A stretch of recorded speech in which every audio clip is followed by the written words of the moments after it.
Assalamualaikum warahmatullahi wabarakatuh. Alhamdulillahirabbil alamin. Wa bihi nasta'in 'ala umuri dunya waddin. Wassalatu wassalamu 'ala asyrofil anbiya'i wal mursalin sayyidina wa maulana Muhammadin wa 'ala alihi washabihi ajma'in. Amma ba'd.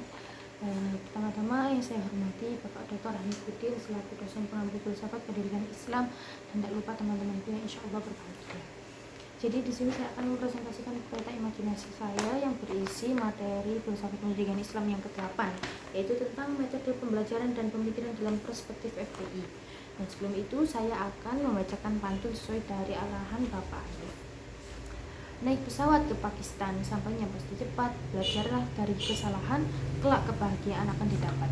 Nah, maksud dari pantun tersebut bahwa kita itu harus mengambil segala sesuatu yang telah terjadi dalam hidup kita, itu kita harus mengambil pelajaran, atau tidak boleh terlalu berlarut-larut. Jadi kita tuh harus bisa mengambil hikmah, setiap hikmah yang terjadi dalam hidup kita.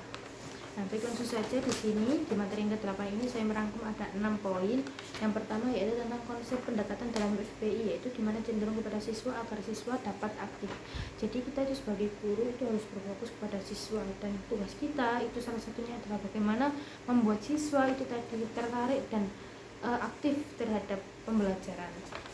Kemudian yang kedua itu model pembelajaran, yaitu sesuai dengan nilai Islam dan tujuan pendidikan Islam. Jadi yang kita ajarkan itu cara-cara dan apapun yang kita ajarkan itu harus sesuai dengan nilai Islam dan tujuan pendidikan Islam. Kemudian selanjutnya yaitu yang ketiga, strategi pembelajaran. Nah, jadi strategi pembelajaran dalam FPI yang kita gunakan itu harus memperhatikan karakteristik peserta didik dan konteks pembelajaran. Nah, itu hampir sama dengan yang poin nomor 2. Intinya kita tuh harus memperhatikan.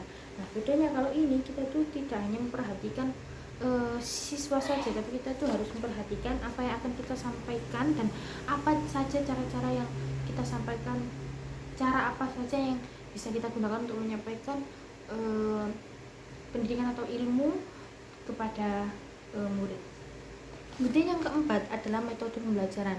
Nah, itu harus bervariasi dan menyesuaikan dengan materi dan karakteristik peserta didik. Jadi harus kita itu sebagai guru harus mempunyai banyak variasi untuk mengajarkan kepada murid. Jadi biar murid itu enggak bosan, karena metodenya biasanya kan hanya itu aja, kayak bermain ini pakai metode A terus gitu.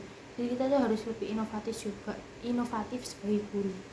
Kemudian selanjutnya adalah teknik pembelajaran, itu hampir sama dengan poin yang nomor 4, yaitu tentang metode pembelajaran, di mana itu harus dipilih dengan cermat dan efektif agar lebih menarik. Nah, ini juga sama, kita tuh harus lebih inovatif lagi sebagai guru untuk memilih metode yang pas digunakan dalam menyampaikan materi sesuai dengan apa yang kita pahami. Intinya ya harus bervariasi, kita tuh sebagai guru harus cakap dan pintar.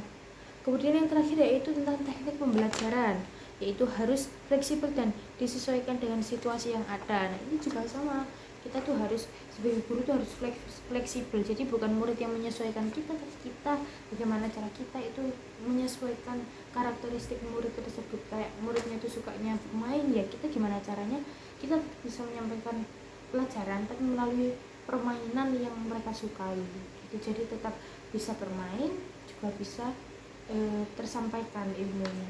Nah, baik, itu saja ini penjelasan singkat dari saya, kurang lebihnya mohon maaf. Wassalamualaikum warahmatullahi wabarakatuh.